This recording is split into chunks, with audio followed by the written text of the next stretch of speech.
Thousands of years before the Battle of Yavin, Force-sensitive individuals throughout the galaxy gathered together and formed the Jedi Order, establishing an organization for the study and understanding of the Force. Recognizing the tremendous power and terrible destruction a Force user was capable of unleashing, the Order revered and worshipped the Force, training themselves to suppress emotion and channel the energy only for noble purposes, adhering to what became known as the Jedi Code. Observance of this code kept them from abusing their power or betraying what they called the light side of the Force, standing in opposition to the dark side, which channeled negative emotions like anger and hate to manipulate Force energy. Over the centuries and millennia, the Jedi Order traveled to many worlds, building temples of worship and recruiting Force sensitives, specifically young children, to induct into the Order. Eventually, they found the ice world of Ilum, discovering kyber crystals, which were attuned to the Force and could be used to craft weapons of pure energy. The lightsaber, as it was named, became the traditional weapon of the Jedi, and the voyage to Ilum developed into a rite of passage for Jedi younglings, so they might choose their crystal and craft their lightsaber.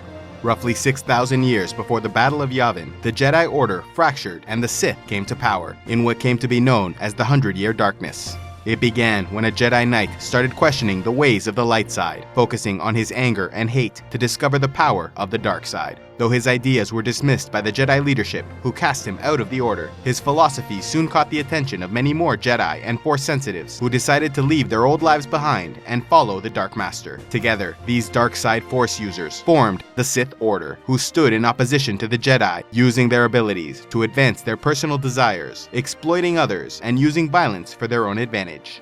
The Sith Order established their homeworld on the planet of Moraband, and as they grew in number and strength, went to war with the Jedi, conquering worlds and building massive superweapons able to destroy entire planets. The Sith even spread to the planet of Coruscant, building a shrine and imbuing it with their dark powers. Yet even as Sith influence expanded, the Dark Lords could not press their advantage. The constant factionalism of the Order saw Sith Masters plotting against each other and assassinating their rivals, weakening the organization from within. As a result, the Jedi were able to defeat the divided Sith back, liberating fallen worlds and disassembling their superweapons. After the liberation of Coruscant, the Jedi sealed away the dark energies of the Sith Shrine and built the Great Jedi Temple upon its foundation to symbolize their defeat of the Sith Order. Yet this action would ultimately prove a fatal mistake, as the dark energy of the Sith Shrine could not be fully contained, allowing for a Sith Lord thousands of years later to manipulate the energy and blind the Jedi of the Great Temple from sensing the Sith presence within the Galactic Senate. Nearing the end of the 100-Year Darkness, the Sith were defeated, but not yet destroyed, and so hid in the shadows, fighting against the Jedi wherever encountered. The Jedi, in turn, hunted down Sith where they could, and did their best to keep Sith influence out of allied worlds. Approximately 5,000 years before the Battle of Yavin, the Massassi species, living on the moon Yavin 4, built their great temple. The Massassi, who were a slave race bound to the Sith, eventually went extinct. However, their temple survived the many years, and was used as a base of operations by the Rebel Alliance during their war with the Galactic Empire. This would also be the location of the infamous Battle of Yavin, which destroyed the Death Star and killed Grand Moff Tarkin, one of the architects of the Empire. The Massassi were not the only enslaved people of the time, as the slave trade flourished throughout the galaxy, largely encouraged and supported by the Great Zagarian Slave Empire, which had conquered and exploited many worlds in their rise to power. Fearing the loss of their liberty and self-governance from hostile and aggressive powers such as the Zagarians, several worlds and governments united together in what they called the Republic, later known as the Old Republic. Uniting in their belief of equality and justice for all, they were governed by a democratically elected Senate, and over the years flourished into a galactic power.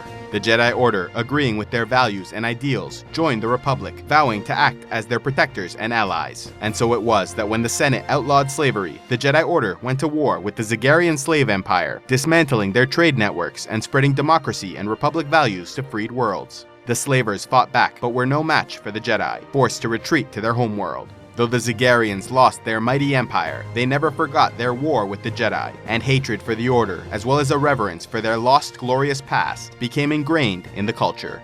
As the years went on, the Republic continued to expand and flourish under the protection of the Jedi. Yet over 1,000 years before the Battle of Yavin, a new threat rose to challenge Republic authority and dominance. The warriors of Mandalore had left their home planet to embrace their passion for violence, conquering neighboring worlds and slaughtering their way to victory. Fearing the rapid and aggressive expansion of the Mandalorians, the Jedi once again went to war on behalf of the Republic. However, since Mandalorians fought not for conquest but for the thrill of the fight itself, the war proved long and draining, costing the Republic much in the way of blood and treasure. The expense and difficulties of the war caused Republic security to weaken significantly, eventually allowing for a Mandalorian general to invade Coruscant and sack the Great Jedi Temple, stealing a dark-bladed lightsaber known as the Darksaber. As the Jedi and Republic fought against the Mandalorians, a second front was opened by the Sith Order, who once again went to war with the Jedi, hoping their weakened state would allow for the resurgence of a Sith Empire. And while the strain of both conflicts ultimately collapsed the Old Republic government, their Jedi allies continued on and were able to defeat both the Sith and Mandalorian threats. The Mandalorians were pushed back to their homeworld, while the Sith were destroyed both by the Jedi and their own continued infighting. Only one Sith Master survived the war, known to history as Darth Bane. Recognizing the self-destructive nature of the Sith and wanting to avoid internal power struggles in the future, Darth Bane reformed the Sith Order, creating the Rule of Two. The Sith Master declared that for the Dark Order to truly thrive and achieve vengeance against their Jedi enemies, only two Sith could ever exist at one time: a Master to embrace the power of the dark side, and an apprentice to desire that power. In this way, they would work in the shadows, secretly manipulating events, working to destroy the Jedi Order and return the Sith to power throughout the galaxy. Darth Bane was eventually tracked down and defeated by the Jedi, who became convinced he was the last of his order. Yet the work of Darth Bane and the philosophy of the Rule of Two continued through his secret apprentice, who escaped Jedi notice. Though the Old Republic collapsed under the strain of constant war, the defeat of the Mandalorians and Sith allowed for a new Galactic Republic to emerge, adhering to the same values of democracy, equality, and justice for all.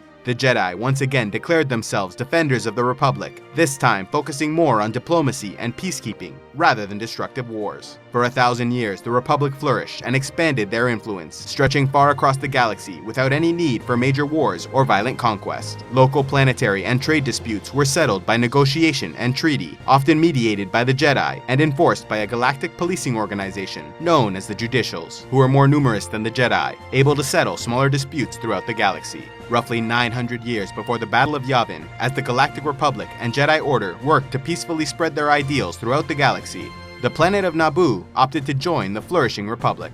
It would also be during this time that the legendary Jedi Master known as Yoda was born. Discovered to possess strong Force sensitivity, Yoda was trained as a Jedi and would become widely known as the wisest of the Jedi Order, famed for his incredible Force powers and skill with a lightsaber.